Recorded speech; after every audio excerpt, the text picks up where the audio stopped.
ইরানে যুদ্ধ চলতেছে, সকলেই দেখতে পারতেছেন ভিডিওর মাধ্যমে যে ইরানে আজ 1 মার্চের প্রথম দিন এবং কি গতকালকে থেকে যুদ্ধ শুরু হয়ে গেছে।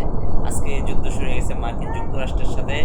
আমরা দোয়া করব যে ইসলাম রাষ্ট্রগুলা অবশ্যই অবশ্যই সবাই সাপোর্ট করব ভিডিওর মাধ্যমে, এবং কি যেইখান থেকে আছে সবাই দোয়া করব যেন ইরান মুসলিম রাষ্ট্রটা যেন জয় হয়।